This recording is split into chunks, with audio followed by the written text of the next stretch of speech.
N'ignorez jamais l'avertissement d'un inconnu dans un aéroport. Parce que ce que cette femme de ménage m'a montré ce jour-là a changé tout ce que je croyais savoir sur mon mariage. Et je tremble encore. Je m'appelle Elena, et il y a 3 mois, j'étais censée prendre un vol pour Canquin.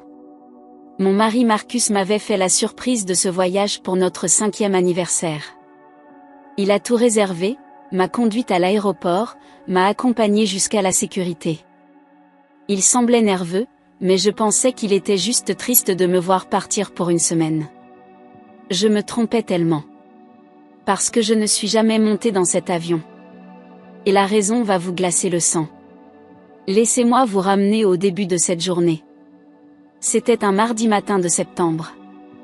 Je me suis réveillée excitée. Marcus planifiait ses vacances depuis des semaines. Il n'arrêtait pas de dire que je méritais une pause, que je travaillais trop dur à l'hôpital où je suis infirmière.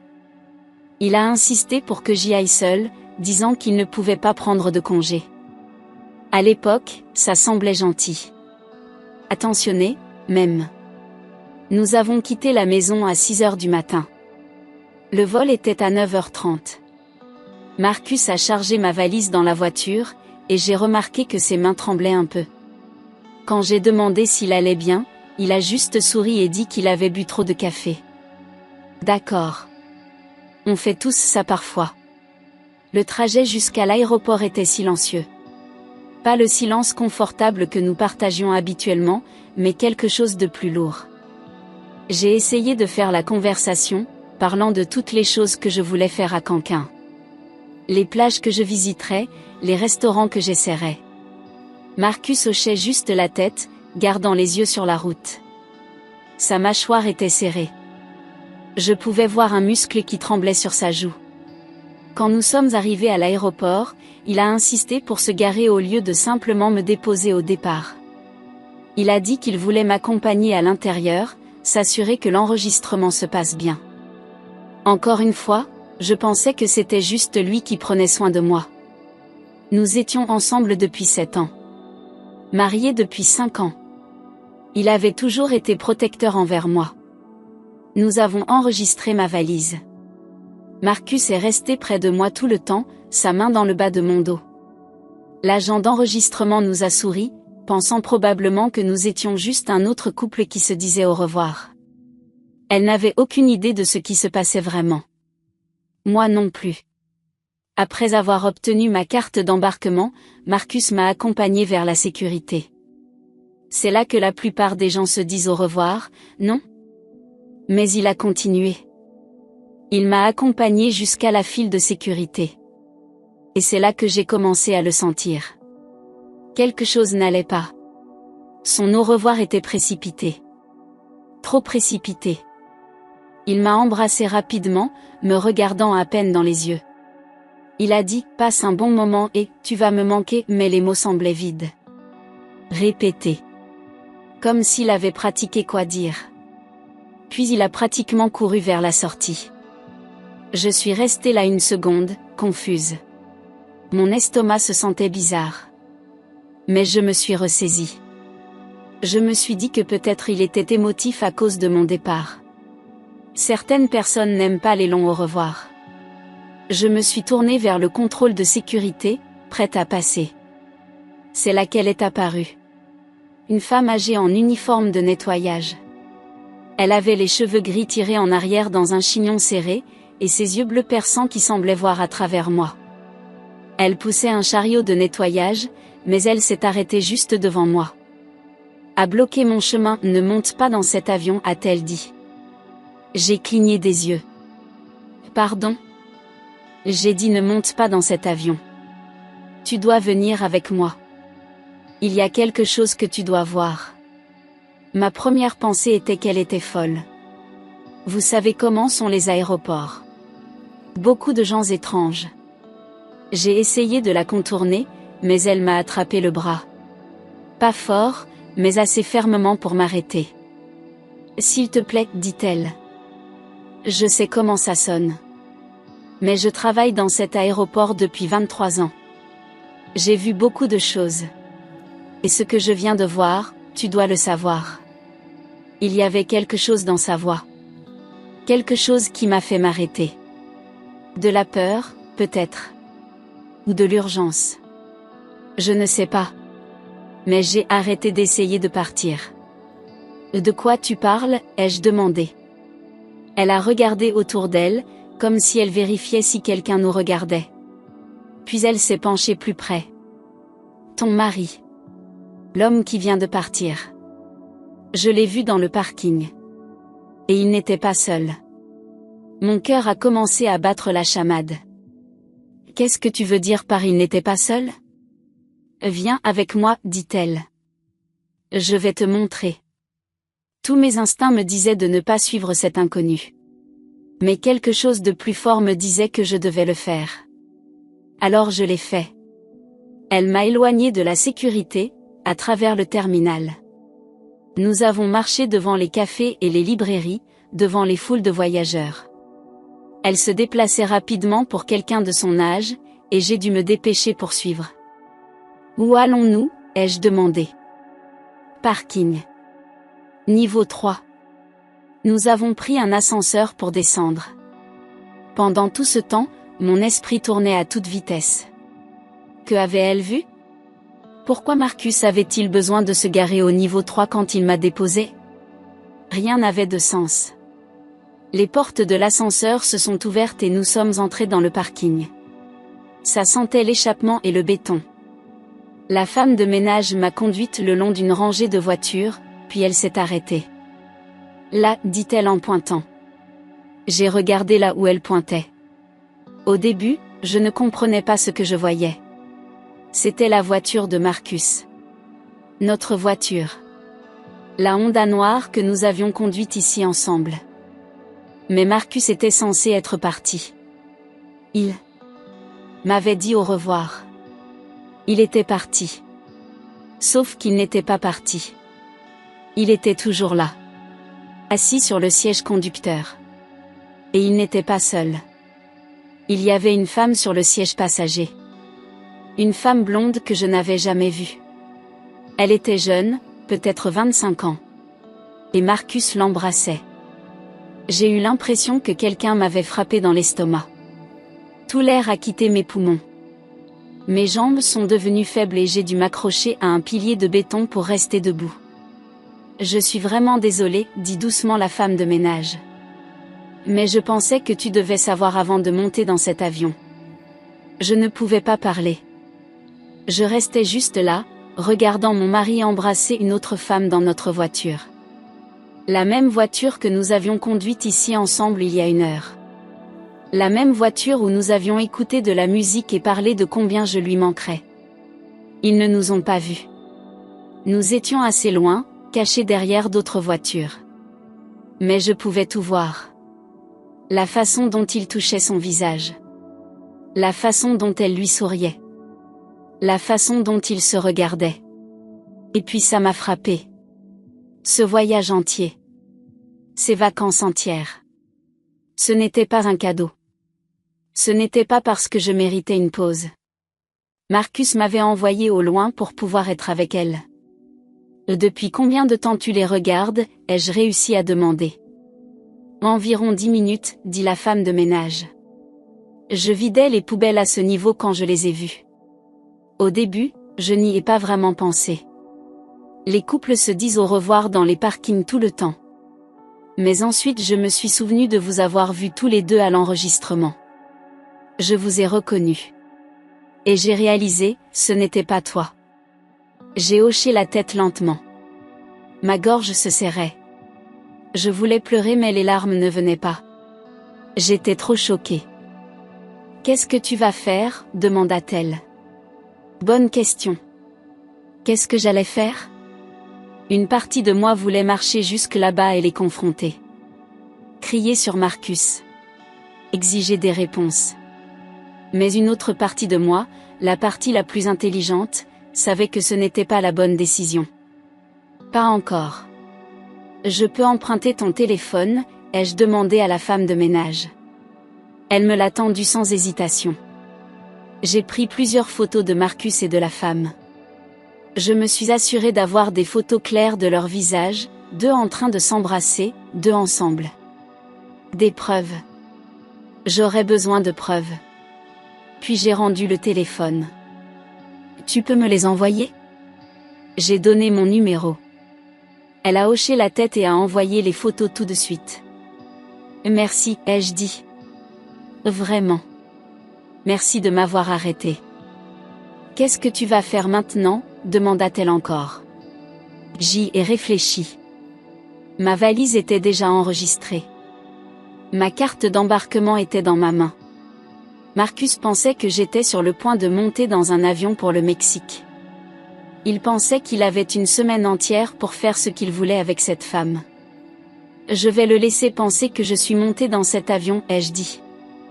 La femme de ménage m'a regardé avec quelque chose comme du respect dans les yeux. Fille intelligente. Mais j'ai besoin de ton aide, ai-je continué. Est-ce qu'il y a un endroit dans l'aéroport où je peux rester quelques heures? Un endroit où il ne me verra pas s'il revient? Elle a réfléchi un moment. Il y a une salle de pause du personnel au niveau 2. C'est réservé aux employés, mais je peux t'y faire entrer. Tu peux attendre là. Parfait. Nous avons quitté le parking et avons pris l'ascenseur pour monter. Pendant tout ce temps, mes mains tremblaient. Pas de peur. De rage. De trahison. De l'effondrement complet de tout ce que je pensais être ma vie. La salle de pause du personnel était petite et simple. Quelques tables, des distributeurs automatiques, des casiers le long d'un mur. La femme de ménage m'a apporté une bouteille d'eau et m'a dit que je pouvais rester aussi longtemps que nécessaire. Mon service se termine à 2 heures, dit-elle. Mais je vérifierai comment tu vas avant de partir. Merci, ai-je dit encore. Je ne connaissais même pas son nom. Comment tu t'appelles? Dorothy, dit-elle. Moi c'est Elena. Je sais. J'ai entendu ton mari le dire. Après le départ de Dorothy, je me suis assise dans cette salle de pause et j'ai essayé de traiter ce qui venait de se passer. Mon mari me trompait. C'était clair. Mais depuis combien de temps? Et qui était cette femme? Comment se sont-ils rencontrés? J'ai sorti mon téléphone et j'ai regardé les photos que Dorothy m'avait envoyées. Des images cristallines de Marcus et de sa petite amie. Parce que c'est ce qu'elle devait être, non? On n'embrasse pas quelqu'un comme ça à moins d'être en couple. Puis j'ai remarqué quelque chose sur une des photos. La femme portait un collier. Un collier en argent avec un petit pendentif en diamant. J'ai zoomé. Mon sang s'est glacé. Je connaissais ce collier. Marcus me l'avait offert pour notre 3e anniversaire. Je l'avais perdu il y a environ 6 mois. Ou du moins, je pensais l'avoir perdu. J'avais cherché partout. Marcus m'avait aidé à chercher. Il semblait aussi contrarié que moi qu'il ait disparu. Sauf qu'il n'avait pas disparu. Il l'avait pris. Et il le lui avait donné. C'est là que les larmes sont enfin venues. Je me suis assise dans cette salle de pause et j'ai pleuré plus fort que jamais dans ma vie. Pas seulement à cause de la tromperie. Mais à cause des mensonges. Les mensonges calculés, délibérés. Il m'avait volé. Il avait planifié ce voyage pour me mettre à l'écart. Il m'avait regardé dans les yeux et avait menti encore et encore et encore. Je ne sais pas combien de temps j'ai pleuré. Finalement, les larmes se sont arrêtées et quelque chose d'autre a pris le dessus. La colère. Une colère froide et concentrée. J'ai commencé à faire un plan. D'abord, je devais en savoir plus sur cette femme. J'ai regardé les photos. Encore, étudiant son visage. Elle semblait familière d'une certaine manière, mais je ne pouvais pas la situer. Puis je me suis souvenu de l'Instagram de Marcus. Il ne postait pas beaucoup, mais peut-être qu'elle était dans ses abonnés. J'ai ouvert Instagram et je suis allée sur son profil. J'ai fait défiler ses abonnés. Et elle était là. 3e rangée. Son nom était Jessica Hartley. Son profil était public. J'ai passé l'heure suivante à parcourir tout son Instagram. Et j'ai tout appris. Jessica avait 24 ans. Elle travaillait à la salle de sport où Marcus avait un abonnement. C'est comme ça qu'ils se sont rencontrés. Elle était son coach personnel depuis 8 mois. 8 mois. Ils étaient ensemble depuis 8 mois. Son Instagram était rempli de photos d'eux ensemble. Mais elle était intelligente à ce sujet. Elle ne le taguait jamais. Ne mentionnait jamais son nom. Postait juste des photos de son petit ami avec son visage recadré ou tourné loin de l'appareil photo. Mais je reconnaissais ses vêtements. Sa montre. Ses mains. Il y avait des photos d'eux dans des restaurants où je n'étais jamais allée. Dans un chalet dont je ne connaissais pas l'existence. À des concerts et des événements que Marcus me disait qu'il assistait avec ses collègues. Tous des mensonges. Une photo m'a particulièrement rendu malade. C'était d'il y a 2 mois. Jessica dans une bijouterie, essayant des bagues. La légende disait, il a dit qu'il voulait faire de moi la sienne pour toujours. Marcus prévoyait de me quitter. Pas seulement de tromper. De partir. Et ses vacances, ce voyage à Canquin, était probablement la première étape. Me faire quitter le pays pour 1 semaine. Peut-être qu'il prévoyait de faire ses bagages pendant mon absence. Peut-être qu'il prévoyait de demander le divorce. Je ne savais pas. Mais clairement, il avait un plan. Eh bien, maintenant j'avais un plan aussi. J'ai appelé ma sœur Rachel. Elle vivait de l'autre côté de la ville, à environ 30 minutes de l'aéroport. « Et Elena ? Tu n'es pas censée être dans un avion » a-t-elle répondu. « J'ai besoin que tu viennes me chercher. Et j'ai besoin que tu ne poses pas de questions jusqu'à ce que tu arrives ici. » À son crédit, Rachel n'a pas posé de questions.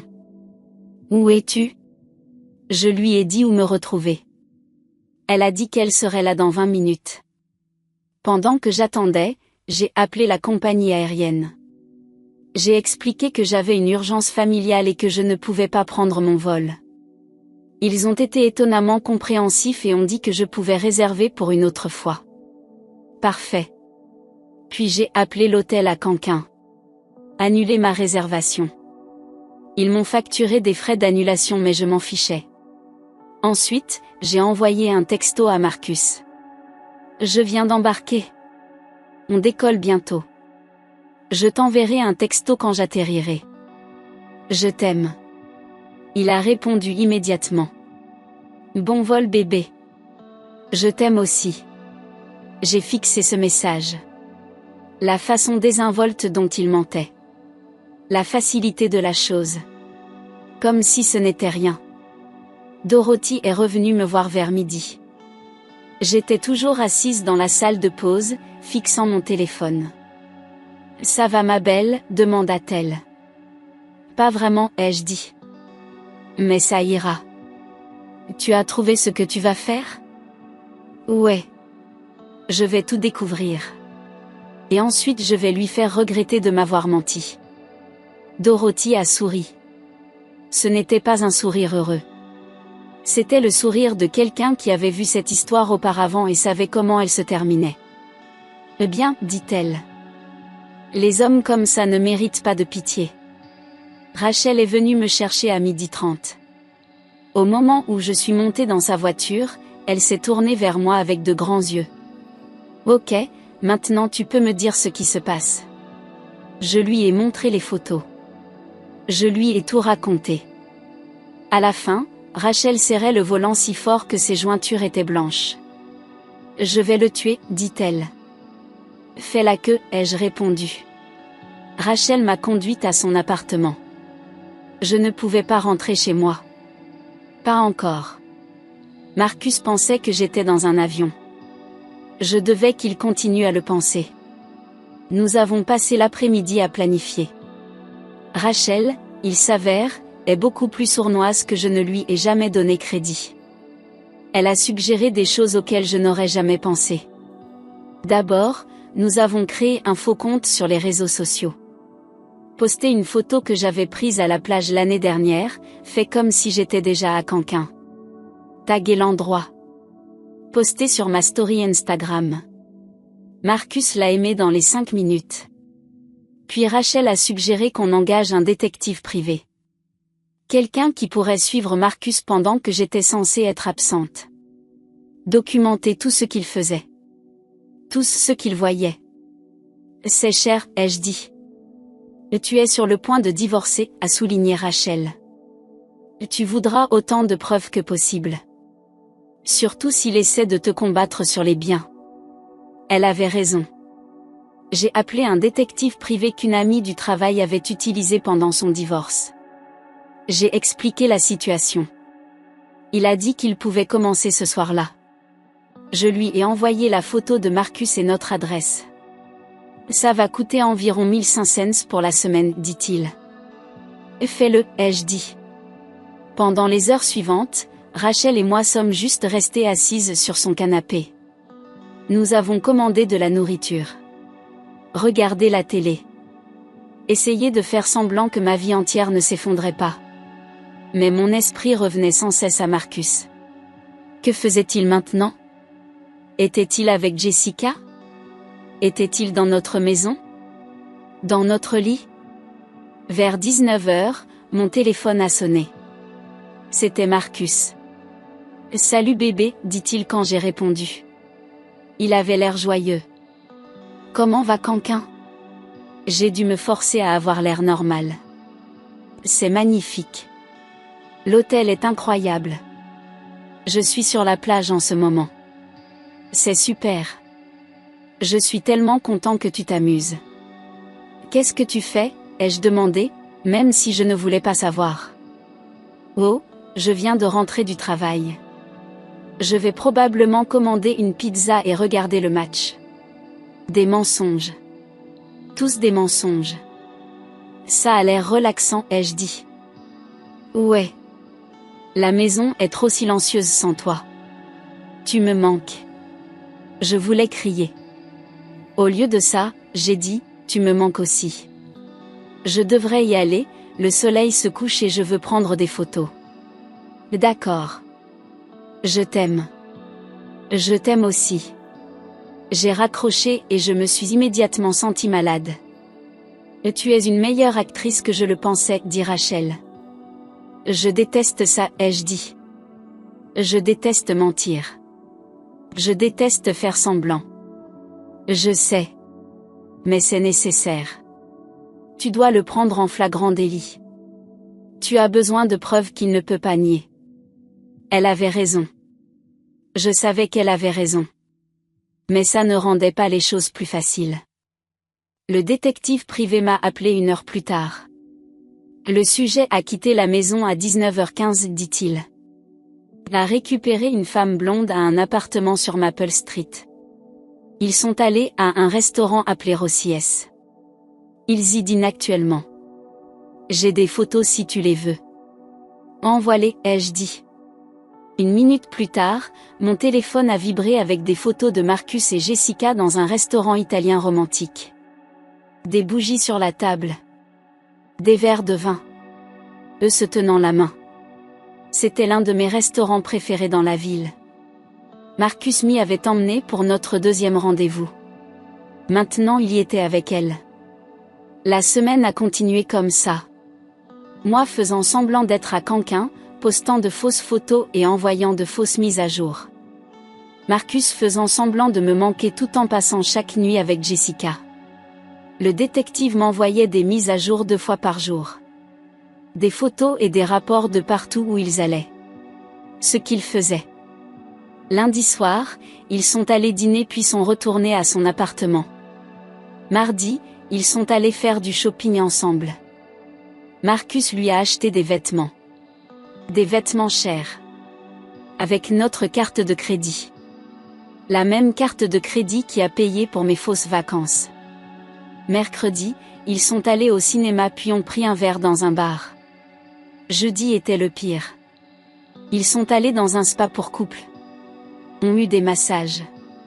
Se sont détendus ensemble dans le jacuzzi. Le détective a eu des photos d'eux dans des peignoirs assortis, riant et s'embrassant. Vendredi, j'avais une image complète de leur relation. Et j'avais plus de 200 photos qui le documentaient. Rachel et moi avons passé vendredi après-midi à rencontrer un avocat spécialisé en divorce. J'ai apporté toutes les preuves. Les photos de l'aéroport. Les photos du détective. Des captures d'écran de l'Instagram de Jessica. Des relevés bancaires montrant les dépenses de Marcus. L'avocate, une femme perspicace nommée Patricia, a examiné tout avec un œil exercé. C'est bien, dit-elle. Vraiment bien. Avec des preuves comme ça, il n'aura pas la moindre chance. Nous pouvons déposer pour un divorce pour faute. Adultère. Tu obtiendras probablement un règlement très favorable. Combien de temps ça va prendre, ai-je demandé. Ça dépend s'il se bat ou non. Mais avec ces preuves, je doute qu'il veuille aller au tribunal. Nous réglerons probablement dans quelques mois. Je veux déposer dès que possible, ai-je dit. Nous pouvons déposer lundi si tu veux. Fais-le. Samedi matin, j'étais censé revenir de Canquin. Mon faux voyage était terminé. Il était temps de rentrer à la maison. Mais d'abord, j'avais encore une chose à faire. J'ai appelé Marcus. Salut bébé, je viens d'atterrir, ai-je dit. Tu peux venir me chercher à l'aéroport ? Bien sûr, dit-il. Je pars tout de suite. En fait, ça te dérangerait d'amener quelqu'un avec toi ? Qui ? Jessica. Il y a eu un long silence à l'autre bout du fil. Quoi ? dit-il finalement. J'ai dit amène Jessica. Tu sais, ta petite amie. Celle avec qui tu as passé toute la semaine pendant que j'étais censée être à Canquin. Celle avec qui tu me trompes depuis 8 mois. Cette Jessica. Plus de silence. Elena, je ne sais pas de quoi tu arrêtes les jeux interrompus. Arrête juste. J'ai des photos, Marcus. Des centaines. Je sais tout. Je sais pour la salle de sport. Je sais pour le collier. Je sais pour le chalet. Je sais que tu l'as emmené chez Rossies. Je sais que tu prévois de me quitter. Alors s'il te plaît, n'insulte pas mon intelligence en mentant encore. Je pouvais l'entendre respirer fortement à l'autre bout. Où es-tu ? demanda-t-il doucement. Tu aimerais bien savoir, ai-je dit. Voilà ce qui va se passer. Je dépose une demande de divorce lundi. Mon avocate te contactera. Ne viens pas me chercher. Ne m'appelle pas. Ne m'envoie pas de texto. C'est fini. Elena, s'il te plaît, on peut parler de ça, non, ai-je dit fermement. On ne peut pas. Tu as eu 8 mois pour me parler. Tu as choisi de mentir à la place. Tu as choisi de me voler. Tu as choisi de m'envoyer au loin pour pouvoir jouer à la maison avec ta petite amie. C'était tes choix. Maintenant tu dois vivre avec les conséquences. Je suis désolé, dit-il. Et pour la première fois, il avait vraiment l'air désolé. Je suis tellement désolé. Je n'ai jamais voulu que ça arrive. Si tu l'as voulu, ai-je dit. Tu voulais que tout ça arrive. Tu ne voulais juste pas te faire prendre. J'ai raccroché avant qu'il ne puisse répondre. Puis j'ai bloqué son numéro. Rachel était à côté de moi. Comment tu te sens ? demanda-t-elle. Honnêtement ? Je me sens libre. Les semaines suivantes ont été chaotiques. Marcus a essayé de me contacter par des amis, par les réseaux sociaux, par email. J'ai tout ignoré. Mon avocate s'occupait de tout. Il a d'abord essayé de nier l'affaire. Puis quand nous lui avons montré les preuves, il a essayé de prétendre que c'était juste une erreur. Un moment de faiblesse. Mais 200 photos sur 8 mois, ce n'est pas un moment de faiblesse. C'est un choix. Un schéma. Une deuxième vie. Finalement, il a signé les papiers de divorce. Il ne s'est même pas battu.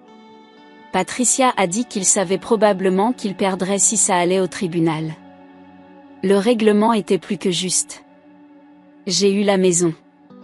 La moitié de sa retraite. La moitié de nos économies. Il a dû payer tous les frais juridiques. Jessica a apparemment rompu avec lui le jour où il lui a parlé du divorce. Il s'avère qu'elle ne voulait pas être avec un homme marié. Elle voulait être avec quelqu'un qui était libre. Une fois que Marcus était réellement libre, elle n'était plus intéressée. Drôle comme ça marche. J'ai entendu par des amis communs que Marcus a essayé de se remettre avec moi. A envoyé des fleurs à mon travail. M'a écrit des lettres. Est même venu chez Rachel une fois, suppliant de parler. Je n'ai jamais répondu. Il n'y avait rien à dire. Il avait fait son choix. Maintenant je faisais le mien. Le divorce a été finalisé il y a 3 mois. J'ai vendu la maison. Trop de mauvais souvenirs. J'ai acheté un petit appartement plus près de l'hôpital. Reparti à zéro. Je sors à nouveau maintenant. Rien de sérieux encore, mais je suis ouverte. Je ne vais pas laisser ce que Marcus a fait me faire peur de l'amour. Mais je ne vais pas non plus ignorer les signaux d'alarme. Je ne vais pas trouver d'excuses pour le mauvais comportement. Je ne vais pas me contenter de moins que ce que je mérite.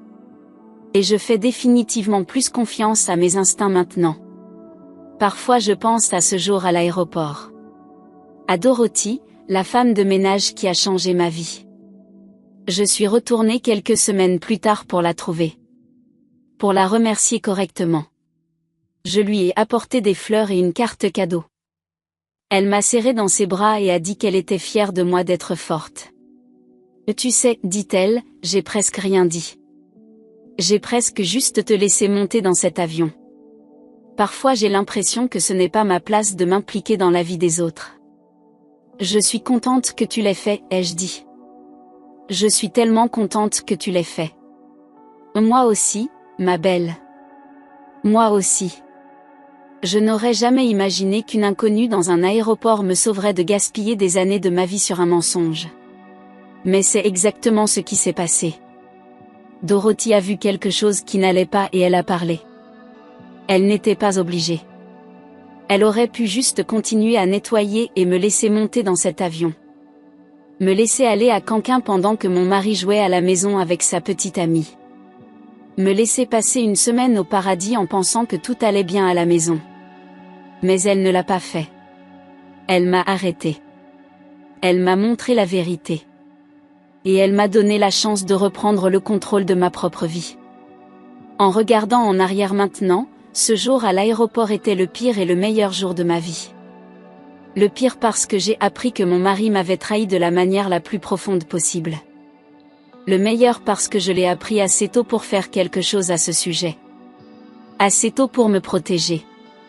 Assez tôt pour recommencer. Si Dorothy ne m'avait pas arrêté, qui sait combien de temps ça aurait continué? Peut-être que Marcus aurait demandé le divorce finalement. Peut-être que Jessica aurait posté une photo de fiançailles. Peut-être que j'aurais découvert d'une autre manière, à un autre moment. Mais à ce moment-là, j'aurais peut-être gaspillé des années. Des années de ma vie à vivre un mensonge. Au lieu de ça, je l'ai découvert quand je l'ai fait. Et je l'ai géré à mes conditions. Je partage cette histoire non pas parce que je veux de la sympathie. J'ai dépassé le besoin de ça. Je la partage parce que je pense qu'il y a quelque chose d'important ici. Quelque chose que nous devons tous entendre. Fais confiance à ton instinct. Si quelque chose semble mauvais, c'est probablement le cas. N'ignore pas les signaux d'alarme. Ne trouve pas d'excuses pour les gens qui ne te respectent pas. Et n'aie pas peur de recommencer, même quand c'est effrayant. Aussi, écoute les inconnus parfois. Je sais qu'on nous apprend à ne pas faire confiance aux gens qu'on ne connaît pas. Et la plupart du temps, c'est un bon conseil. Mais parfois, un inconnu voit quelque chose que tu ne peux pas voir. Parfois, ils savent quelque chose que tu as besoin de savoir. Et parfois, ils sont les seuls assez courageux pour te dire la vérité. Dorothy était une inconnue pour moi ce jour-là. Mais elle est devenue l'une des personnes les plus importantes de ma vie. Parce qu'elle se souciait assez d'une femme qu'elle n'avait jamais rencontrée pour risquer de sembler folle. Pour risquer d'avoir tort. Pour risquer de s'impliquer. C'est rare. Et c'est beau. J'espère que si tu vois un jour quelque chose de mauvais, quelque chose que quelqu'un a besoin de savoir, tu seras assez courageuse pour dire quelque chose aussi. Même si c'est gênant. Même si c'est inconfortable. Même si tu es juste une femme de ménage dans un aéroport et qu'ils sont juste un inconnu de passage. Tu ne sais jamais quelle vie tu pourrais changer. Quant à moi, je vais bien maintenant. Mieux que bien, en fait. Je suis heureuse. Vraiment, sincèrement heureuse. Plus heureuse que j'étais quand j'étais mariée, si je suis honnête. Parce que maintenant je sais que ma vie est réelle. Elle n'est pas construite sur des mensonges. Ce n'est pas une performance. C'est juste la mienne. Je me réveille chaque jour dans mon petit appartement et je fais mon café et je vais travailler et je vois mes amis et je vis ma vraie vie. Pas la vie que quelqu'un m'a dit que j'avais. Ma vraie vie. Et ça vaut plus que n'importe quel mariage, n'importe quelle relation, n'importe quelle sécurité que je pensais avoir avec Marcus. Parce que c'est réel. Ce jour à l'aéroport, Dorothy m'a donné la vérité. Ça a fait mal. Mon Dieu, ça a tellement fait mal. Mais ça m'a libérée. Et je ne regretterai jamais d'être descendue de cet avion. Si cette histoire t'a appris quelque chose, abonne-toi parce que j'ai d'autres histoires qui vont te faire tout remettre en question.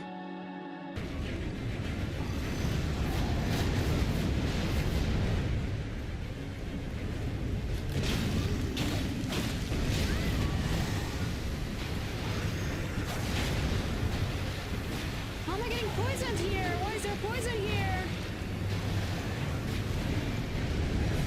Let me know.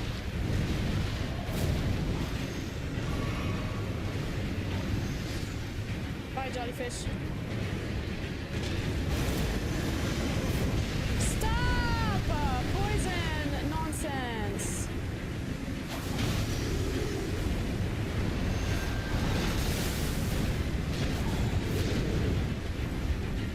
I'm stuck behind a rock. Ay, ay, ay.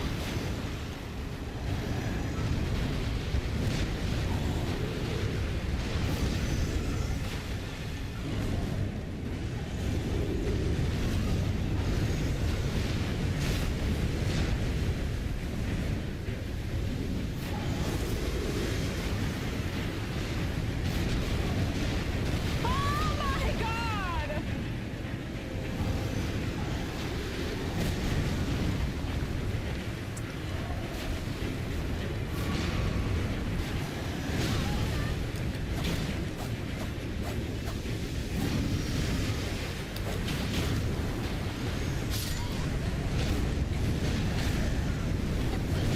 Oh, Whisper Demon. Okay, I think it's doable, but oh my god, it's annoying.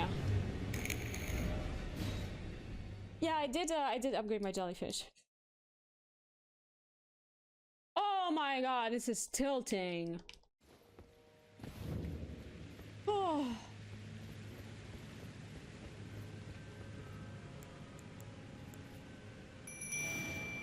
Need to kill him so fast.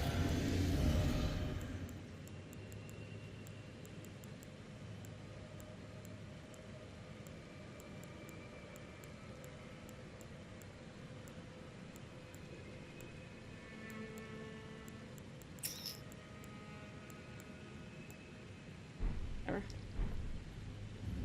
It means nice try.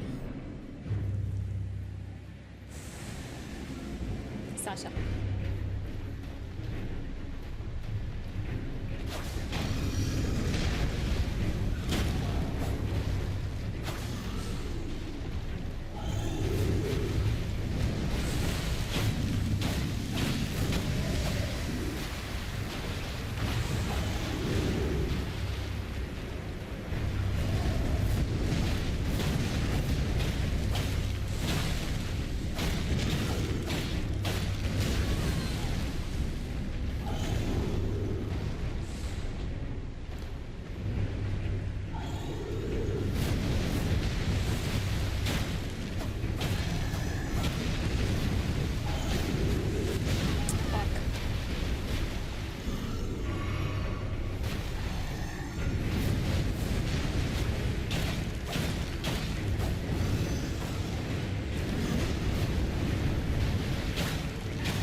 can see it being possible though. Really, I can. It's just the poison that's being... It's only the poison. If it wasn't for the poison, I would win. Crazy fight, dude. Crazy, crazy, crazy.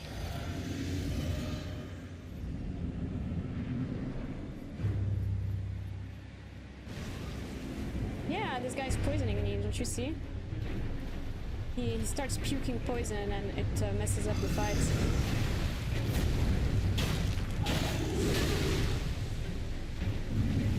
Like this.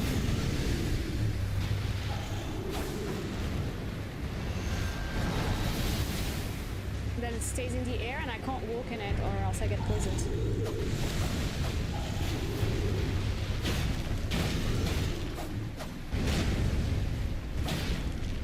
Slapping him in the butt.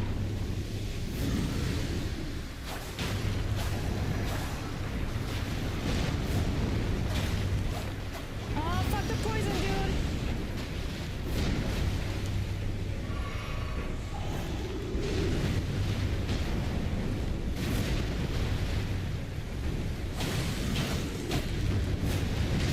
Shit, no.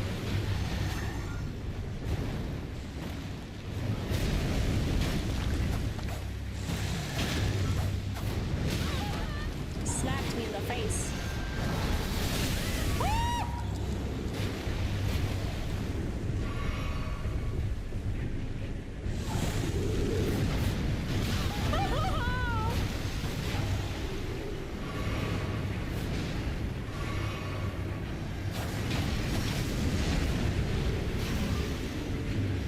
Stop with the poison, on God.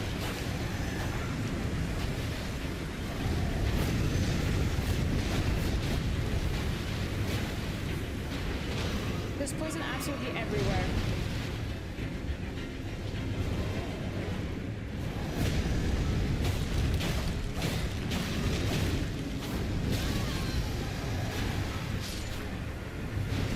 Like, how far does it reach?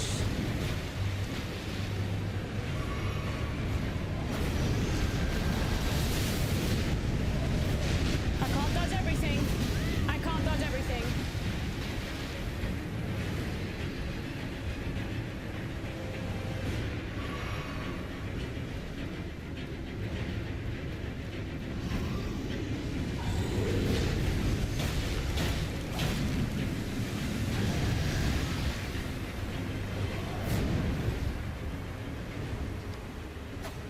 Shit.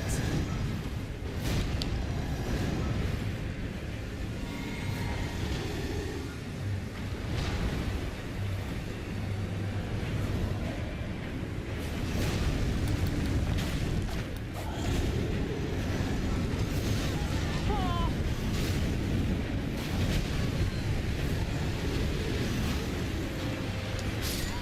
Ah!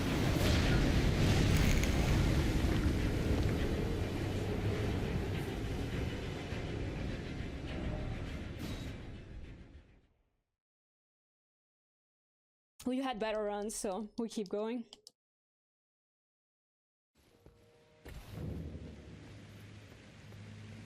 God, they're annoying.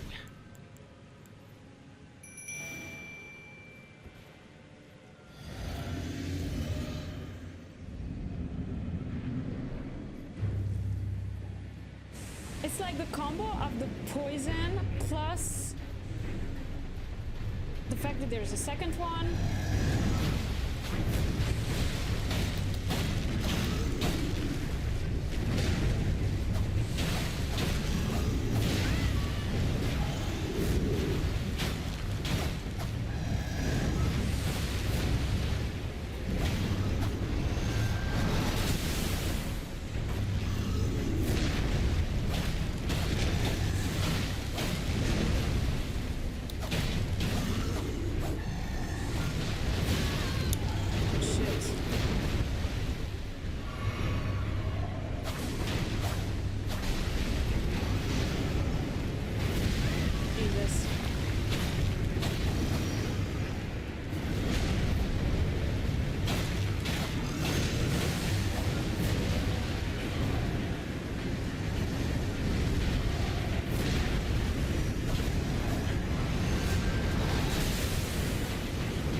poison. This is a catastrophe.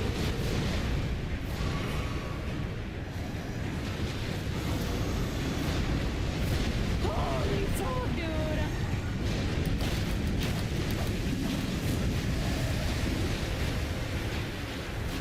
This is the wrong one. I'm targeting the wrong one!